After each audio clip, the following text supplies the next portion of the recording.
So, hey guys, welcome back. We are here, missing a number actually today, but we're here with Taz for Blood and Bone Part 3, which is our Game 2 preview. Yeah. Just quickly before we start, we want to give a huge shout out to Zealand Health and Zealand Health Disabilities. They are a family-owned business. Obviously, it's my mum's business. I've been fortunate enough to work for her as well. We predominantly focus on community nursing and disability service. Can we get a fit check? Oh, Zealand Health. So obviously having you here, Taz, big news through the week. We knew last time we had a chat, but we couldn't actually say anything. We had to wait for Bronx to come out and you'd obviously announce it to your teammates, but you are retiring, done. Medically forcing your hand, but mentally you are quite ready to do that as well. Yeah, definitely. I think we've spoken over the last few months about that as well, and obviously where I wanted to end up. And yes, it was probably no different to retiring from Queensland. It was like a tough decision, but when you play the game for so long, you kind of put yourself in a position to either just hang on for a little bit too long and then kind of get blown out the back end, and I didn't want to do that. So I made the call to call it quits, hang up the boots and, take up other roles within football. But, yeah, loved my career, super proud of the achievements that I've been able to, achieve over the course of my career. But, yeah, let's just see where it takes me now. So are you planning on staying around footy this year as a bit of a breather? Because obviously your home life's a bit hectic with the girls. Is coaching on the cards for you? Yeah, it's something I want to do in the future. I don't know if it's something I want to take up now. I kind of want to, have a breather, like you've said.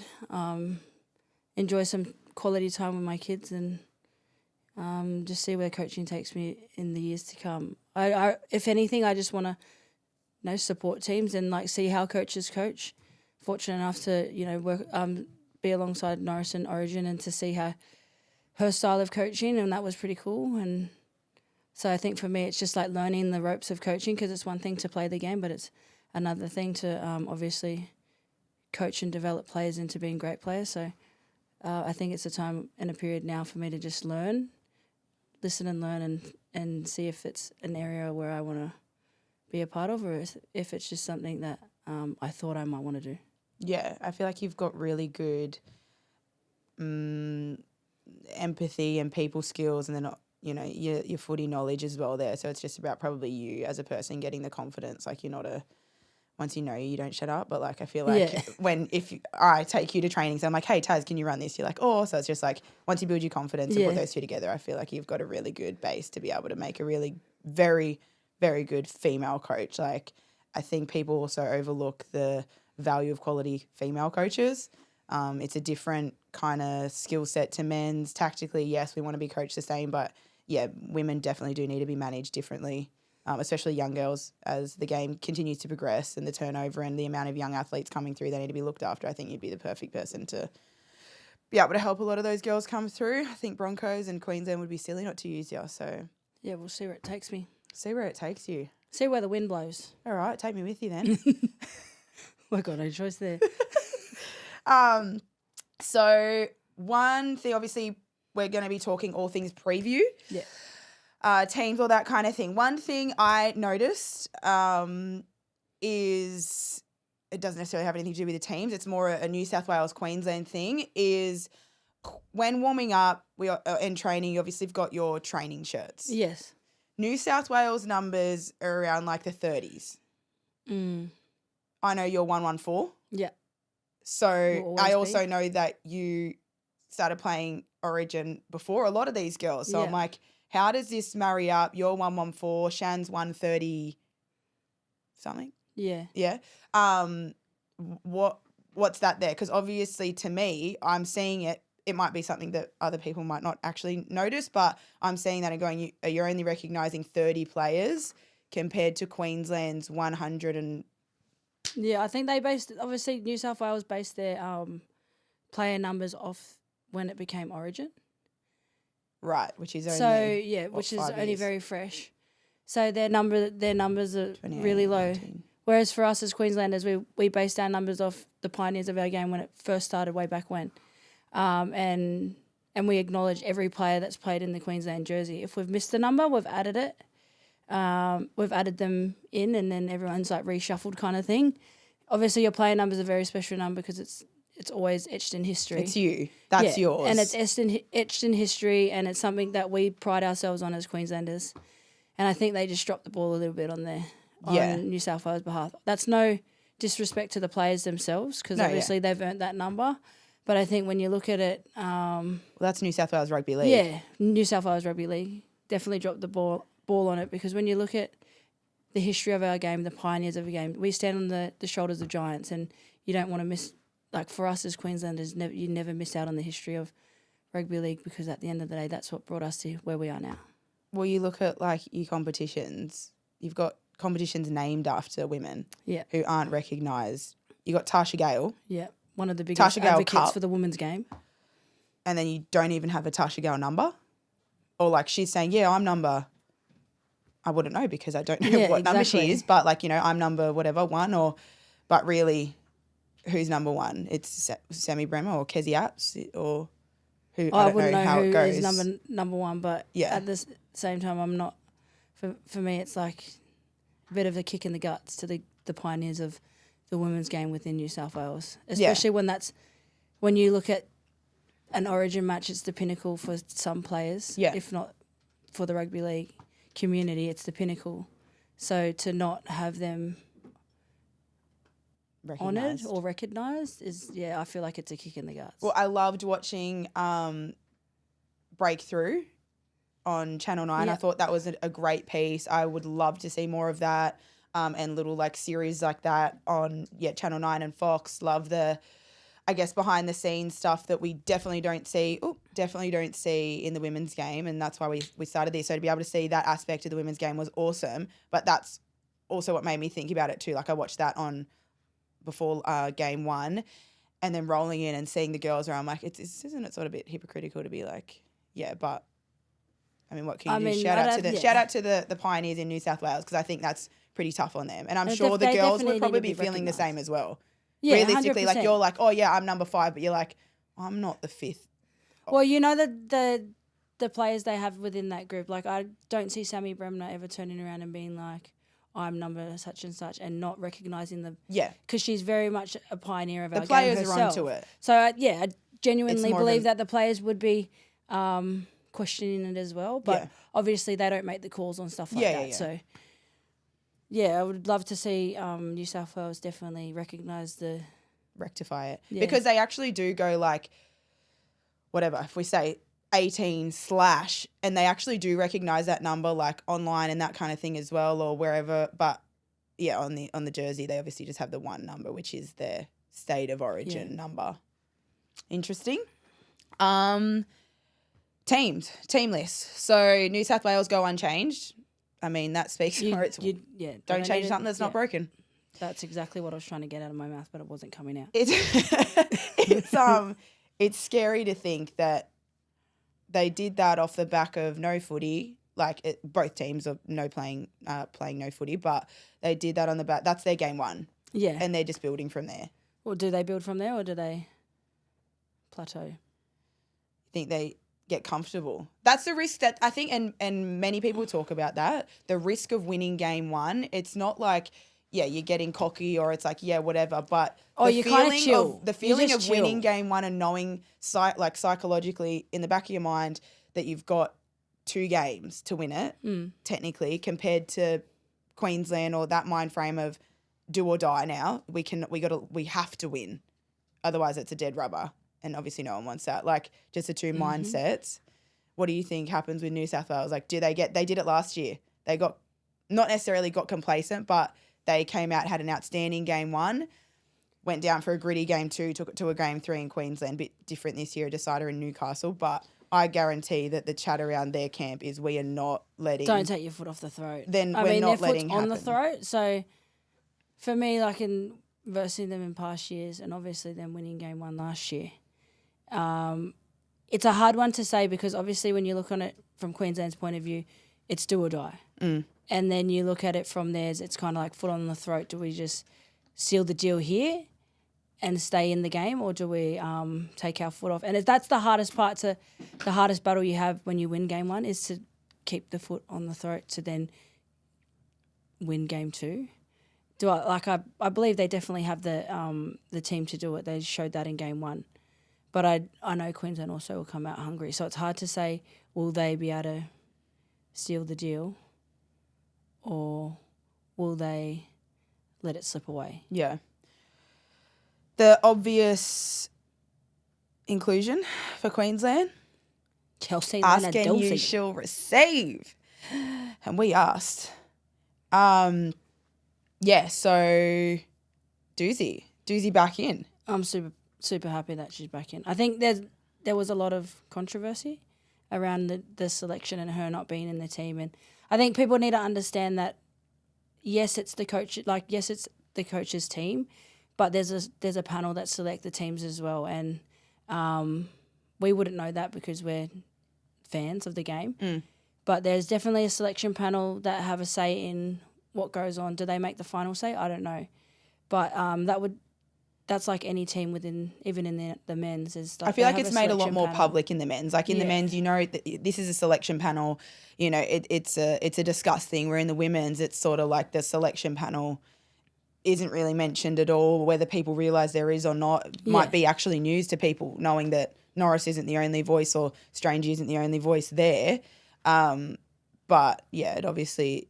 Yeah, so there was a lot of controversy around it, but I'm so glad that she's back in the team. I feel like she's definitely hungry. And if you watched her in preparation for the girls in game one, she's like that energy that we definitely need. She's obviously does that off the field, and she brings energy and she prepares the girls really well. And then for her not to take the field, I think they miss that energy as well. She's very vocal around camp. She's very vocal in training. She's always trying to amp the forward pack up and get the young girls, out of their shell, kind of, so to speak. So for her to be back in the team, I know she's hungry. I know the team builds confidence off the back of her coming into the team, and it's that bigger body that we just need through the middle to combat, Ellie Johnson. Yeah. No, I know for myself playing in teams with Duzzi, like, yes, she's a big body. Yes, she offers X factor. But like I said last time, it's her NO. It's a vibe. And it's a vibe you need in Origin. Like, you need that dog. You need someone that's going to go after it. You need the arrogance. You touch on a few girls, but it can't be up to the rookies of the team to bring that. And I think Duzzi brings that. So I'm excited to watch her. I am. I love seeing her with her back up against the wall. We've seen it before, when she has been in similar positions, what she comes out and delivers when she gets the opportunity. So I think it's set up for her to have a really good I'm excited. Game too. I guess on the back of that, let's roll into key players or who we think. So New South Wales go unchanged. Who are we looking at and what do we think key player-wise? We spoke on Jessie Southwell coming back into the squad at our last preview, but I think the way, especially early on, her kicking game was outstanding. New South Wales got a few kicks on the line early, a few repeat sets. Her kick placement, her short kick placement, to be able to pull Tamika up in the middle of the field, recognise it, and put it just further enough out so Meeks couldn't cover, sent Jazzy Peters back with the only option was to, kick it out or ground the ball, giving a 7-tackle set. Another dropout. And then rolling into her long kicking game to Robbo, I thought she was outstanding. And I think that if she keeps continuing to build on that, that's something that it's really hard to be able to go again and go again when you're on your line, repeat set after repeat set. Queensland obviously getting pinned in their half off the back of those kicks as well. For me, she just created pressure. And in a game of seesaw, when you create pressure, that's when, you can either put a team in the corner and make them try run it out, or you end up just kicking it away from them and it's kind of just becomes a seesaw game. Yeah. But she created pressure. She took Robbo out of the game, the backs out of the game, and she kind of put it in a position where, our backs didn't know where to come from at one point. And when you have Robbo, usually the one that lays the platform and then everyone runs off the back. When she's catching it in the corner and she's taking that pressure on her. it takes our back five out of the game because we have no go forward after that. So I think she did a really good job in taking our left edge out of the game by kicking it into that corner and putting them under pressure all the time. Even Mixie was under pressure a few times with even though they caught the ball, it just creates a lot of pressure, and then they capitalised on majority of it. And having a young pack, I think she definitely did her job really well by doing that, creating that pressure for Queensland to try and combat, and I don't think they could in the end. At the end of the day, you look at from a Queensland point of view, you've got Jessie and you've got Tiana. Jessie was definitely the dominant ball player, the dominant kicker. Is that something that Queensland need to recognise better? Like, was that the chat in there from what you know? Because surely if you're Queensland, you're going, kill her kicking game, or we're putting pressure on ourselves. Like, I think it comes down to our back rowers. Like that's been something that Norris drilled into me. Playing Origin was always like, it was my job to silence the half, not silence, but come out and make a point to the half that this is my edge, and you're not coming down. If you want to come here, then this is what's going to happen. Yeah. So I think as back rowers, that's our job to enforce that. So then we're not having the pressure on us, but then it also takes her kicking game out of the. You rewind back a few years when she played her debut. Yes, she has that kicking game, but if we just put a lot of pressure on her, I think Tiana's kicking game isn't as good as hers. So if you're getting Tiana to kick the ball, I think that's a lot better than having Southwell with a lot of time to then put her kicks in places that puts us under pressure. So I'm really curious to see how we combat that this game. Yeah, our kick pressure was there, but it wasn't where it needs to be. Well, you just seen obviously New South Wales forwards when you're creating that kind of ruck speed and Jessie's on the back of it. What do you do? 1 + 1 is 2, isn't it? Yeah. 1 + 1 is 4. So Jessie, I think she was outstanding. I think they need to... She didn't overplay her hand too. No. That's what I like. With a team of stars, they just need a captain to go, we're going this way, steer the ship. I mean, the rest works. She definitely did that. As the 7, I feel like she didn't overplay her hand, which can be really easy in a team of stars when you're winning. You can just come away from the game. Low percentage plays, big plays. Whereas I feel like she just stuck to what worked and didn't try and fix it. Yeah.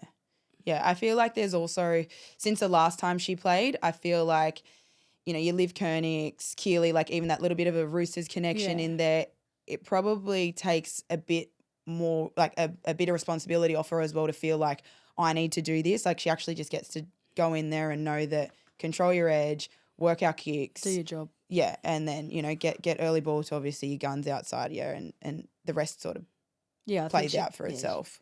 She definitely had a really good game. Yeah. The starting forwards, 2 of our key players for New South Wales, Ellie Johnson, we spoke about her, gave her plenty of flowers in the review. She was outstanding, deserved everything. And our silent achiever, Mimes. Mimes working through the most metres. Yeah, I think I spoke to you about this before we came here. Mimes is the glue to their pack. I think you look at what the gelling combinations and stuff like that, but I think she's the glue to their pack. She just does the nitty-gritty and she does it well. Doesn't, once again, overplay her hand. She just does her job, does it well, and then gets off the field. Yeah. Doesn't ask for accolades, doesn't ask for all the pretty flowers, but she's just a player you want to play with and play for. I think when you've got so many players, like you got your Liv Koenigs, who's, a ball-playing lock and likes to ball play and throw the ball around. You've got Keely Davis, same thing, expansive players, back rowers who like to run around. You need someone to actually just knock the front door in. And for a little body, she does that. Person to do so. When I first came on the scene, she was a lot thicker. Yeah. And then she's just shredded now. Literally. And I think that's expanded her game as well. Yeah. And she's someone that, like, for me, I look at her and I'm like, she's that battering ram, but she will, like, she just never gives up. Yeah. She comes off every game bloody and bruised, but if she didn't come off like that, then it's kind of like for her it would be like she didn't play good enough. Yeah.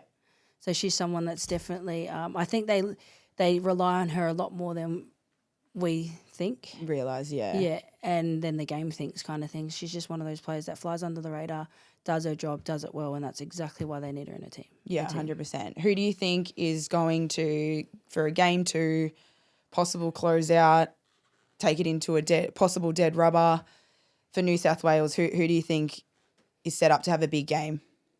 Liv Koenig, I think she's ready. I think obviously off the back of Dalian last year, the chats around her and her Jillaroo's debut, there's just a lot more fire in her belly than obviously she brought in game 1. So I'm excited to see where she can take this game. I know that if they play off the back of her and if she's playing, you know, that short, sharp footy, flat and fast footy through the middle, it expands their game even more. Yeah. Yeah, I think that's fair. I'm excited to see what Liv Koenig brings. I think she's, as I said last time, the first half, I thought she was, very good the first half of the first half. I'd love to see her run it more, and I think tuck and run, brah. She's just so strong. She's so she nearly goes over at the start of the game. That's what I mean, and times. then sort of put the running. Not that it was the wrong thing to do, but for her, I feel like if she can, if she runs more, I think it's going to be very, very, very hard for Queensland to stop her. Yeah, I agree with that. Yeah. Queensland key players. We'll start with Romy. I think she was standout. Shout out, Rom. Standout, obviously moving from second row to centre, chewing 3 metres, got the most run metres out of all the backs, out of the team. Yeah. I think together. For someone that's inexperienced in centre, or experienced in the backs, but like inexperienced as of late, for her to be shifted and moved positions in a big game, but for her to then turn around and not use it as an excuse to not go after the ball, I think speaks high on how she is as a player. Yeah. She's a team player. She's definitely someone that takes the game front on, and I think she showed that in this game. She definitely showed her experience in this game, how she and how she carries herself. Well, she certainly wasn't sitting back watching it get away from her. Even when it was down, 12 points down, she's still there stepping up, having tough carries out of her and making sure she turns around. For those who don't know, Romy has actually been shifted around the field a bit. She was a fullback turned back rower. She was a fullback. I personally like her at fullback. I really like her at fullback. She was obviously I don't know if she would like to to play fullback anymore, but I know for a fact that obviously when she burst onto the scene, she came in as a fullback. But with obviously the fullback that we had at the time, Norris made a call that she goes to back row, and I feel like for someone to move from fullback to back row, that's a big transition. But I feel like she's definitely, like I said, taken that on with 2 hands, and she hasn't missed a beat with it. So I was extremely proud of her game. I think she was one of our best. Well, going if on not best, our best. Sienna Lafipo. Most tackles for Queensland, 37 tackles at back row. You being a back rower, I've played back row. To make 37 tackles means you're pretty much tackling every tackle as a lock. You're playing a lock, but then expected to go out there and work your magic and defend as an edge when it comes to your way. So I think she was up above 95% tackle efficiency, so effective tackles on top of that. Yeah, have the jersey. And then a try. Have the jersey. Thank God. No, when I look at it now, I'm like, and when you hand your jersey over, it's kind of like a sad but good moment. And I think when I was sitting in the box and I watched her score her first try, I was super proud. Yeah. Because then, you've given it to someone that was ready. Yeah. And I didn't overplay my hand kind of thing. So super proud of her. I definitely didn't make that many tackles, and I don't even know if my tackle efficiency was that high. But for a young girl to come in, step into that role, they're big shoes to fill. She's not played second row. Yeah, but they're big. Yeah, she's played a lot of positions. She's played 14, never played, hooker, half, lock. But I think it was fitting for me because obviously when I came through, I had never played back row before too. And so to be thrown into Origin and then it be my first game and then Origin be my first game. My first game was at back row was definitely not as good as that. Yeah. As hers. So super proud, and for her to have so much traffic run at her but take it front on and not shy away from it. Needless to say, she was vomiting the whole game too. Perfect. Crook as, I don't know what from. She doesn't even know what from, but still to show up time and time again, and the work rate on it. Yeah. No, it goes to show where the game's going within fitness-wise. Like, I was definitely not as fit as those girls running around the park, but you could tell that the game's gotten a lot faster. Yeah. And, yeah, I was super proud of her effort. And, I mean, didn't she top the fantasy points? So anyone doing fantasy points would be cheering with her and their team. Yeah, 100%. And so I guess the other player for Queensland would be Taz, 2 try assists, up around 90 run meters.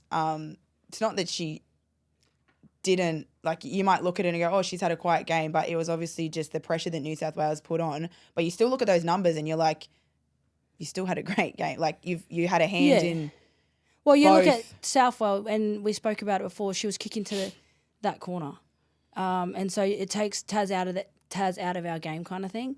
And then you run traffic at Taryn as well, and you can tell by Sienna's tackle count that there was a lot of traffic going at Taz. So their game plan was definitely to pull to run traffic at Taryn, so that she takes her running game out of play, and then it takes Robbo out of play, which then realistically that left edge is left under pressure. So I definitely think Taz has a game to turn it around. She just needs to pull the trigger more, get a bit more confident with her combinations, which another camp together will bring that. Yeah. And so I'm sure that's who do you something think she'll steps be up from working Queensland?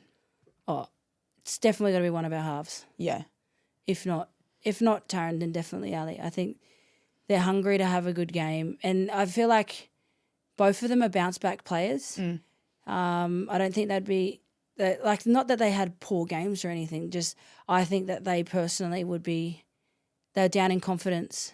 They're under pressure, and it's one of those things where you can either stay in the corner or you can box your way out. And I think they're definitely both 2 players that are going to step up and box their way out of this. Yeah. Yeah. They showed that last year. Yeah.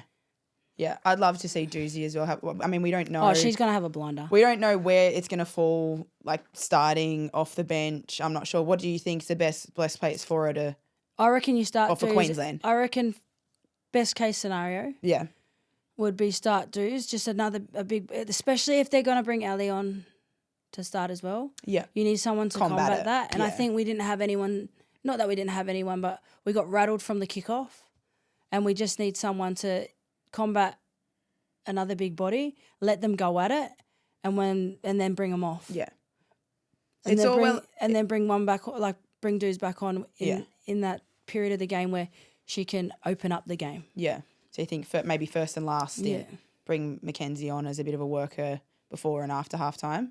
Yeah, because you've seen in game 1, Mackenzie gets through a lot of work, tough carries, fast play the ball. Highest meter read, which is probably why she's named at starting. I feel like you give Duz that to start the fight. Yeah, let her get in there, get her bits about it, and then you bring on Mackenzie to just chew through some meters, get us going forward off the back of the work that Duz has made, and then bring Duzzi back on where she can open up the game a little bit more. Yeah. Her attacking the line at a fatigued forward pack is always scary to watch. Yeah, 100%. It just changes your dynamic, and it changes what you can do. Yeah. I think we try to do a lot of the moves that we would do with Duz on the field, and it didn't pay off for us as a forward pack. Yeah. We kind of we didn't even bend the line. So having Duz on there, I think it just opens and expands our game a little bit more than what we did in game 1. Yeah, for sure. Looking at the tries, so obviously only the 2 for Queensland, but if we start from the start, which I think there was sort of 4 tries for New South Wales that kind of stemmed from the same situation. Like the first Jess Surge's try, it's really hard to defend against any team, let alone a star-studded New South Wales team. But once you start getting offloads on the line, the scramble defence has to be on. One-on-one tackles have to be made. You see Rory Owen, bit of inexperience. It's the first, really, 10 minutes of the game. They're under the pump. She shoots in on Kezi Apps and I think she shoots into post. It just leaves her edge. In situations like that, it's like, what's the chat like? Yeah. Because for us, when there's no chat, you feel alone, right? And then you just make decisions based off what you're thinking and feeling at the time, which is usually under panic.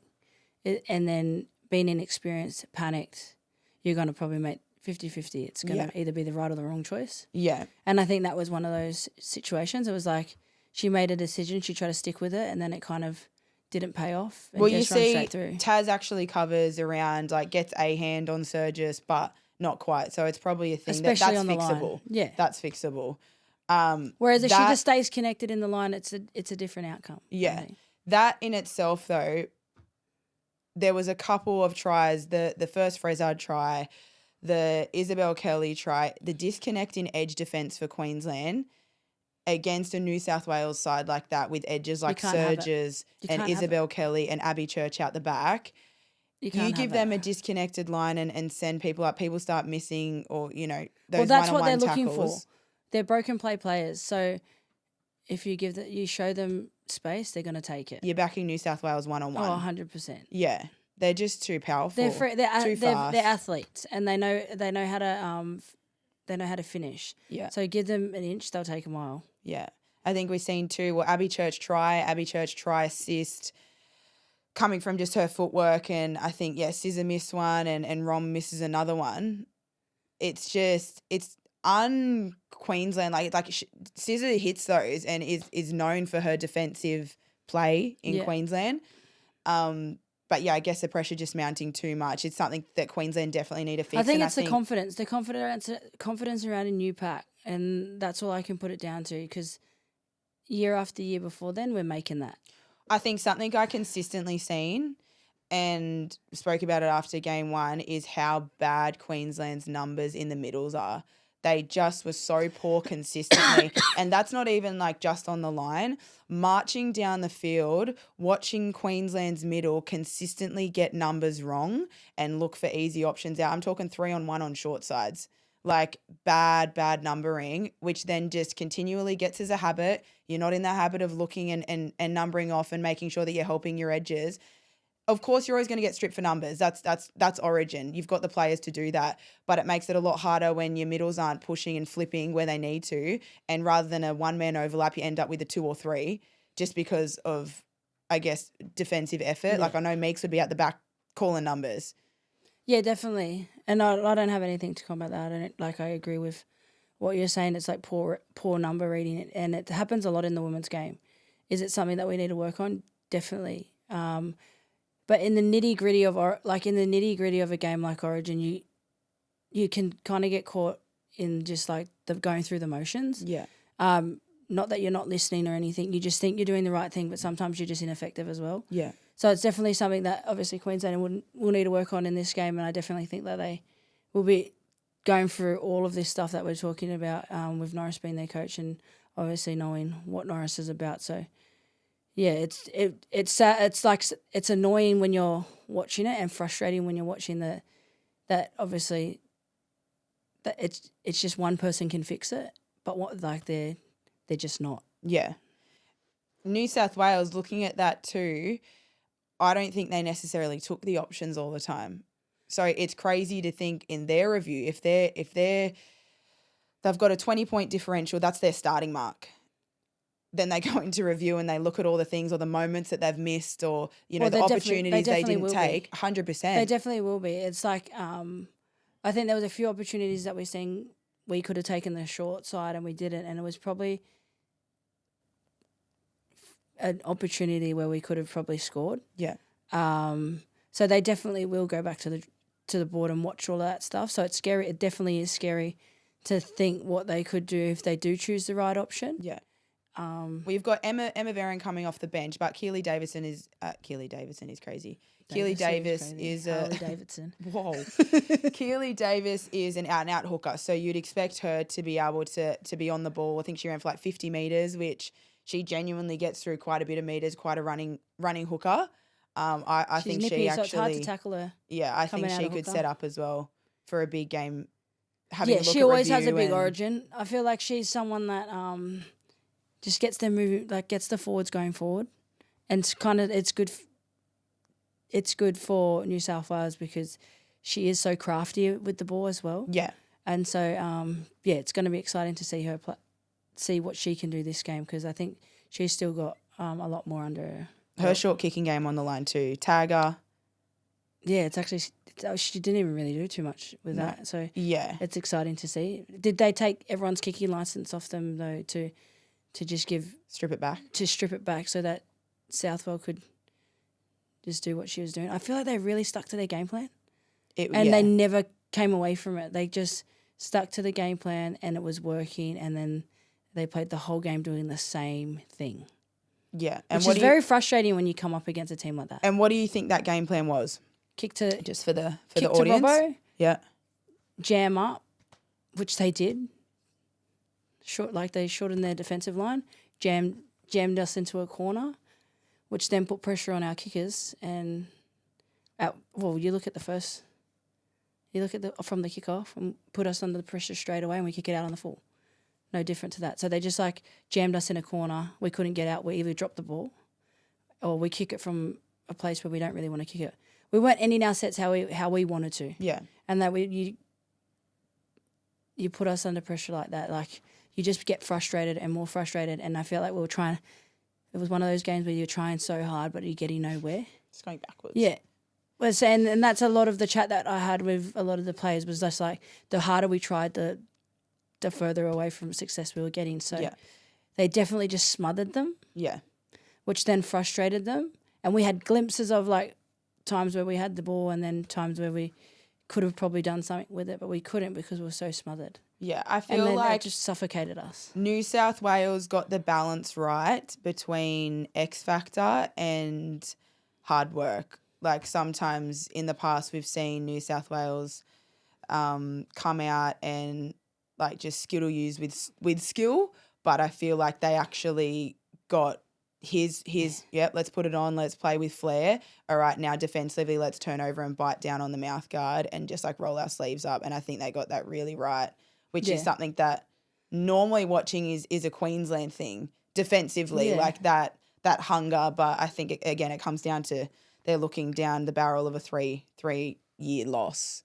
And I think the new coach, Strangey coming in and coaching, he's done an amazing job on doing that. He's brought out a whole different New South Wales team, and it's scary to see what they could do. Yeah. Well, the one Queensland try being the Sienna Lefebvre try, all effort, puts it up. Abby Church just gets done beaten on a jump.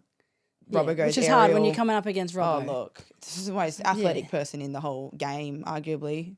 Her and Izzy Not Kelly. Scared of anything. Nah, just jumping over on your shoulder. Specky into Sienna. Yeah. That's an effort play. Congratulations, obviously, Sienna. Hard. That pretty much sums up her game. Hard work, effort on effort. But the other Queensland try, which is a typical Taryn Aiken try assist, as a back rower, I guess talk through it because that's what you want to see. I think that's when Queensland are at their best. When Tamika or Taryn are on the wide four, it gets ice every time because they are that good. But I think it even starts from the play the ball. It's a fast play the ball. And then Ali doesn't overplay her hand. Shoots it out. Yeah, shoots it straight to Taryn. Taryn's on the wide four on the outside of Kezi, which makes Tiana bite. Jess gets left in two minds kind of thing. And Rory just hits a nice line. And every day of the week that Taryn's running that line, it's hard to defend because it becomes a trust thing. One, Kezi's got to trust that Tiana won't bite and then let Kezi make the tackle. And then Jess has got to trust that Tiana's not going to bite. Tiana's going to check and release. Yeah, check it. But then Taryn just every time is just crispy with it. Yeah. But, yeah, you panic. As a back row, you panic. But being on the other end of it and having Taz get on the outside and then just hit you short. Laughing. Oh, I mean, you scored plenty of tries like that. It's beautiful. Even not going through untouched, just being able to be one-on-one and the way that she can isolate players is obviously second to none. Well, it's either a shrug and she's through or it's exactly what she did. So it's pretty to watch. Is that a tactic, do you think, for Queensland? Tiana's there not as a half. She's one of the strongest defensive centres, but defending at centre compared to defending at half. Defending at centre, you're cleaning up a lot, you're hitting in a lot, you're reading plays compared to defending at half. You don't really get to make the decision. You've got to trust your second rower. Is that a trust do you think a Queensland thing, can go back down there, keep trying to isolate Tiana and Kezi and see what they do? Yeah, well, the backdoor option was Sienna Lofipo, so it wasn't even Meeks. No. Kind of thing. So, yeah, definitely. I think it's something that we've always worked on in our game is obviously getting early ball to Taryn on a fast play the ball and letting her see what she can do, because her speed off the mark instantly holds you up. And so once you're beaten, you're beaten. You can't there's no way that you can kind of play catch up with Taz. Yeah. So it's definitely something where we can work on. That's definitely something where we're probably trying to get to. But like I said, when you're trying to get out of your end set after set after set, and you get one or two opportunities attacking the line. Yeah. I think we showed that we can definitely put points on the board. But if we're not in our end, then there's definitely no way we're we need to, because I mean, Origin is about changing momentum, and yes, I understand low percentage plays when you're under pressure. Fully get that, but is there a point where you start to get around the 40, the 50 mark, and go, we're happy to play from here, because you can't really wait for a game to come to you. You can't really wait in Origin to be like, all right, we need to be inside the 30 to attack. Like, is that up to Taz and Meeks and Ali to be like, you know what? If we're at the 40, let's start to actually have a crack. We're not just going up the middle for a kick, or like, at what point does it change from kick to corners to like, all right, we need to actually start having a crack? I just think because obviously I understand the game plan and I understand where we're trying to get to on the field, and I just think that when it comes to our game plan, we didn't execute it. And there was obviously times in the game where I definitely was like, oh, we're in here. Yeah. Like at the back end of that first half, I was like, oh, we're on here. And I'm sure all the girls felt that as well. Huge momentum shift. Yeah, I'm sure all the girls felt that as well. Yeah.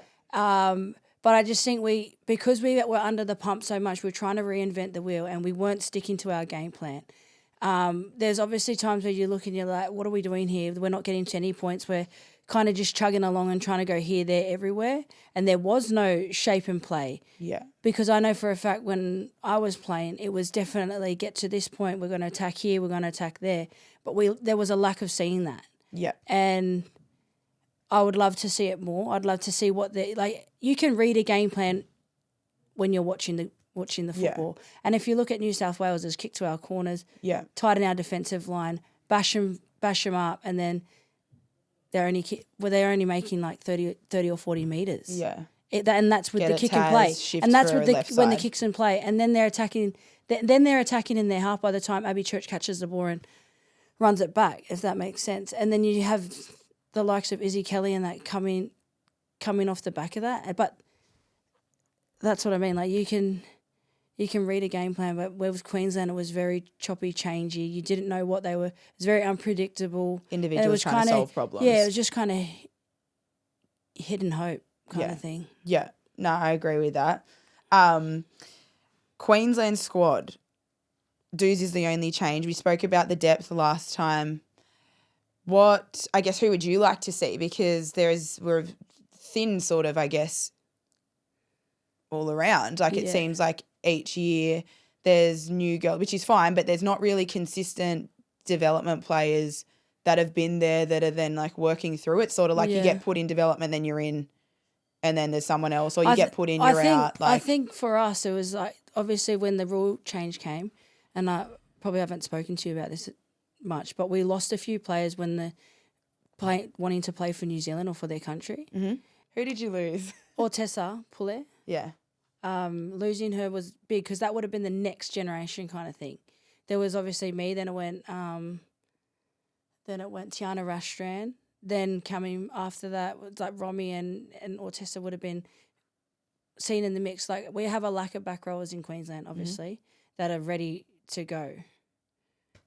Which is why you see the likes of Sienna coming in. Yeah. And then like obviously you have like the likes of Laker and players like that have chosen to want to maybe play for Queensland, but then they're not 100% sure if they want to play for Queensland, New Zealand, or for their countries. So I think we lost out on players there. Okay, so who would you like to see? Because you have some pretty good. You're obviously at Broncos, so you've got some Queenslanders there, some young up and comers, some great ones, household name who will be known very well very soon. I would assume Shalom. Yeah, 100%. I'd love to see Shalom in a Queensland jersey. I just think she's an all-round football player. She's got that dog that you need as an Origin player. And I think even for her, it would be just a game that she would love. She loves she loves an arm wrestle, and she's very, very competitive. So I would love to see her definitely in the Origin jersey. And where does she play? She's yet really to play a lot of rugby league. I played with her just at Premier It's hard grade. to I played say. against her, at Premier grade, and she played lock. Yeah. She's obviously very physical, but she's also a good kicker. She's skillful. I would actually like to see her at lock. Yeah. I don't think we have a genuine lock yet. Yes, we have Tavana there at the moment. Yeah. But she obviously she'll need someone to partner with. Yeah. It would be very hard to choose between her and Shalom. Just both of them are very versatile, different style of players, but they're definitely two players that we would need in. Well, Shalom's going to be saying she's debuting this year at Broncos. Oh, 100%. So next year, that's very well an 100%. option. Yeah. That's going to be an option for Norris. And another one, obviously, at Broncos, who's come through the Hixie Queensland pathways. Yeah, I've just loved watching Hixie and her development. I just think she'll definitely be a middle. Yeah. Up and down football player, hard runner of the ball. I just think she needs that confidence in herself, and I think she's going to get that this year. She's definitely come out this preseason. She's showing up. She's done the training, and she's someone that just does it. Like for a young girl to come week in, week out, and with the type of training that we do, and never back down to it, that's exactly the type of player you want to have in your team. Young player you want to have in your team. She's got a good attitude about football. If she just gets confident about her game, I definitely think I'd like to see her in an Origin jersey, and I think the coaching staff would like that too. She is also a big body, something that Queensland are lacking. She's quite small still. She's like a Millie She's frame. a Millie Boyle. That's the way I see her. She's only going to fill out. She's still a teenage girl, but I feel like once you hit that 2021 as a woman, you start to your hormones, you start to change a bit, hips widen, you start to put on weight a little bit differently, weight distribution. So I feel like when she hits that next level or next period of her body changing, I think she'll go to another level as well, physicality wise. Yeah. She's also just not one of those kids that care about everything. She just cares about like the little things. She's not someone that's trying to do anything more. Yeah. She's not into the party and she's not into this. She's just keen to just play footy and head down, bum up. Yeah. So she's ready. Thoughts for New South Wales? I have played against her. My person who I'd love to see in New South Wales, or not like to see, being a Queenslander, would be Eva McEwen. She plays down at the Knights. She played New South Wales 19s Origin and had a field day last year. And she played for Samoa in the Pacific Champs, helped them qualify for World Cup, played against us. Yeah, she was a freak in that game too. Between her and Netta. She's got dog. Like she really goes after it. She's quite, she's in my the top size. 30? At Knights. Yeah. Wait, is she New South Wales or Queensland? New South Wales. Oh, that's crazy. Even more depth. Had another one in the mix. Yeah. That's second row too. So, I mean, Kezi, people are talking about Kezi, how long is she going? I mean, she's just signed one of the longest this is what I mean. contracts in the NRLW. Kez is one of those players that doesn't skip a beat. And that's what they have in New South Wales. Like they can go, they're never ending batteries, if that makes sense. Like from Mima to Kezi, who's as two of the most experienced players. Do you just leave them pairing together in the middle? I like Kezi in the middle. I like Kezi in the middle. I like a Kezi in the middle, but I guess when is it that? But Eva McEwen, I think, is an absolute tear away. But then you have Shaylee Bent. I think they have too much depth. Oh, 100%. They have too much depth in the back row that you're just like, I think Eva. What style of footy are we playing? We can choose from there.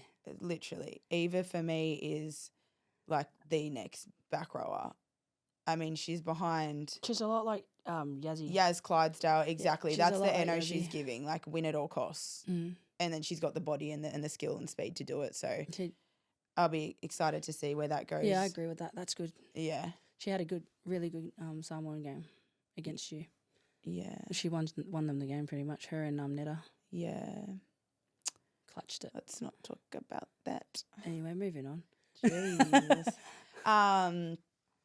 So I guess with New South Wales going to New South Wales now, it's a 2-game in New South Wales. You know what Newcastle was like last year. It's rough. Newcastle was crazy. Newcastle was like NO on fire. You go to a bigger stadium. Do you reckon we're breaking records? What was it, 26,000 record numbers at Suncorp? Do we see it surpassing that for New South Wales? What was our game at Para? That it's continued. What was that? Last year? Not last 2023. Year. 2023 at Para, I'm pretty sure went to 18,000. Because we thought that game was going to be a sellout. Yeah. It was crazy though. Like it was. That was mad. That was crazy. Yeah. And I think when you play in New South Wales as well, it's next level. Yeah. Because like you think about it this way. Queensland, when you come to Queensland, you have an even distribution of New South Wales and Queensland fans. Yeah. You go to New South Wales, there's probably your only fan is your family and the playing group that came. With your 2 free tickets that you get. Your family, and I don't even know if they are Queensland supporters after the end of the game because of how crazy it is down there. Yeah. So, what was the question? Numbers. Are we record breaking again? Ooh, I reckon. New South Wales fans, surely as a New South Wales fan, you're like, nah. Do you know what is weird? It's when you're in New South Wales, it actually like the hype around Origin is just like there's no coverage. Yeah. Like I genuinely thought that being in New South Wales, having an Origin, like it's gonna go crazy, and it didn't. Do you feel like it's because maybe the amount of NRL teams there, like that weekend, it's not just NRLW or like Women's State of Origin, it's also there's 5 rounds of footy as well. They have obviously they're overpopulated down there, so there's a lot of stuff going on down there. But yeah, at the same time, I think that I think they're going to break records. Yeah, I think that where our game's going and how big it is in New South Wales now with the amount of teams, I feel like it's definitely for them to put it at that field. There's obviously potential for it to go boom. Yeah, and I definitely think that would be promoting it in a way that fills seats and gets people engaged to want to come there. So, are we breaking records? I reckon there's potential to do it. Are we going to a decider? I have to say yes. Queenslander. Yeah. I got to believe. I got to believe. Yeah. Believer. It's Origin.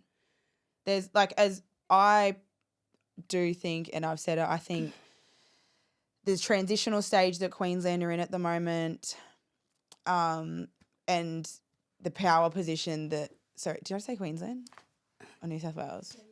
You said Queensland. Yeah, sorry. The power, transitional. The power play. Yeah. No, anyway. The transitional stage that Queensland's at versus the power position that New South Wales is at.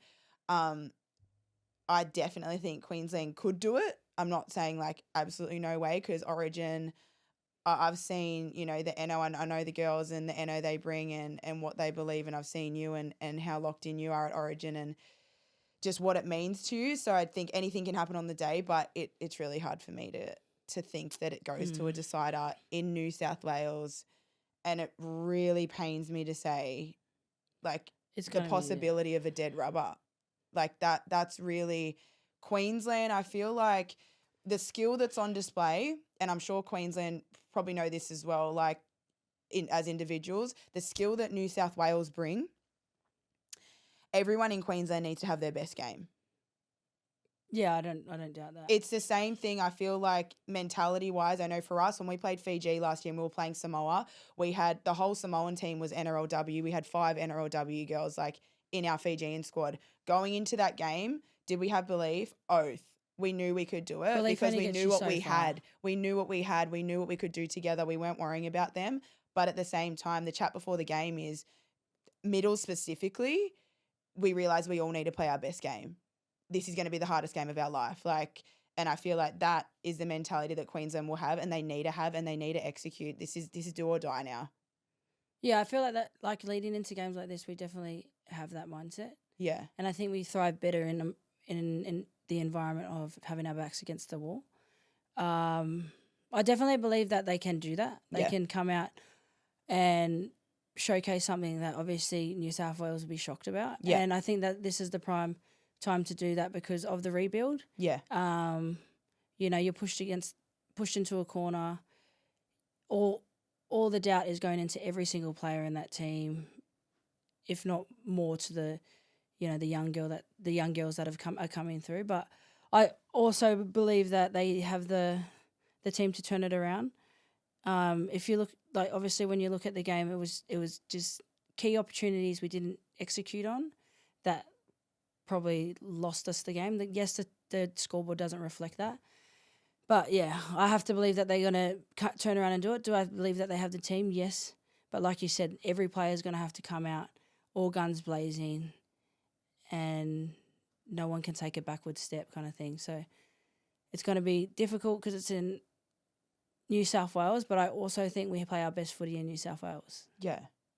Yeah.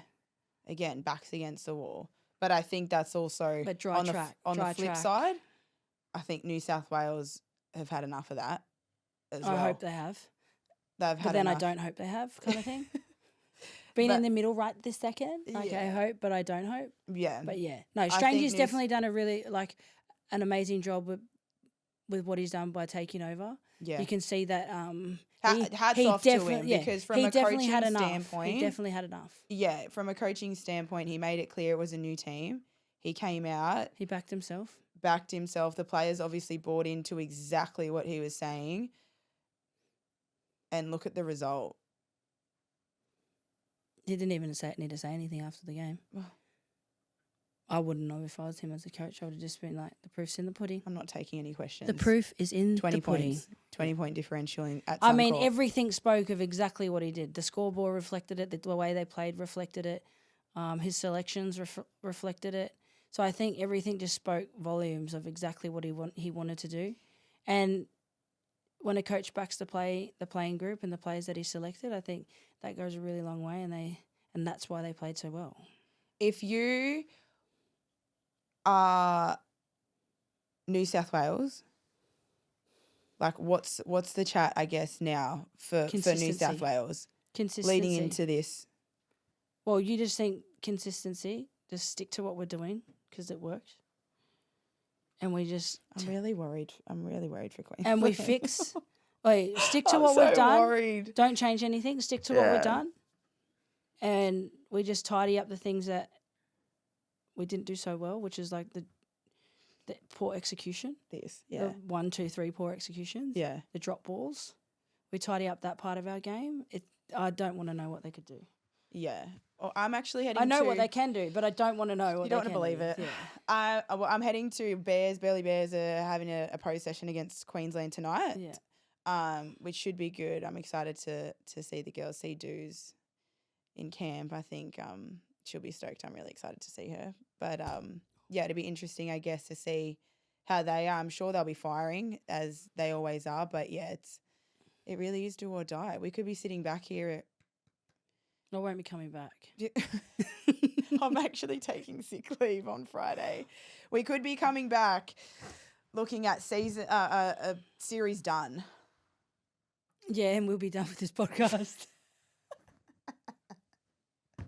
Nah, just jokes. Oh, whoa. But not. All right, so who you've got player of the game? Player of the match? Player of the series? No, I'm joking. Player of the match would have to go to Queensland win. Tamika Upton. Oh, freaky. I'm here for that. She's also brewing for an outstanding game. Yeah. Yeah. Freaky for it, I think. I'm going to go with... I'll go with one from each. Okay, I'll go with one from each then. Then I'll go again. Okay, yeah, sorry. So freaky. Yeah. And then... New South Wales.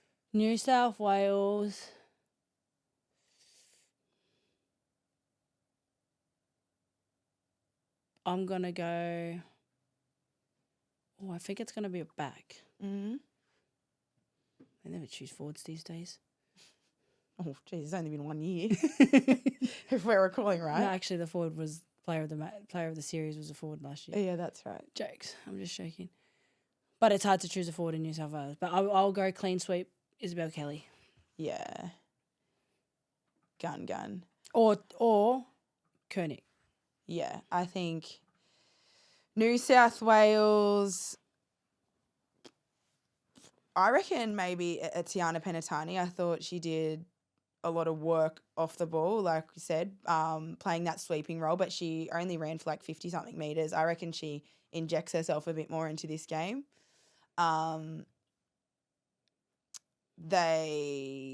New Queensland, I'm going to say, I think Taz Aiken. I think Freaky goes a long way, but I think for Freaky to get into it, Taz needs to also step up. And then need to get that balance. It's hard not to pick Taryn if Taz is having a good game. They're like a pigeon pair, both of them. So it's hard to choose Meeks if Taryn's having a really good game. But if Taz is on, Meeks is on. But it's reflective of each other. Yeah, it frees up Meeks to get into it. But if Meeks start getting in at first receiver and skipping along. I want to see her do that. Oh, that's what I thought. That's when I love like how she plays is when she's the one like the first receiver. Yeah. Sorry. When she's first receiver, like you watch it at night when she was playing at Knights. When she's the one getting the ball, it's freakish to see what she can do with a broken defensive line. Yeah. And that's where we needed her to just inject herself into the game a little bit more. And I think you see it a little bit. It's just so hard to defend because I feel like you also look at New South Wales and that's what Liv Koenig does when she runs.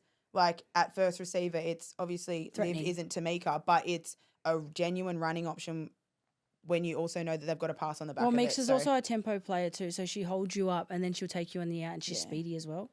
So instantly just puts you in two minds. Yeah, no, for I know when I'm trying to defend her.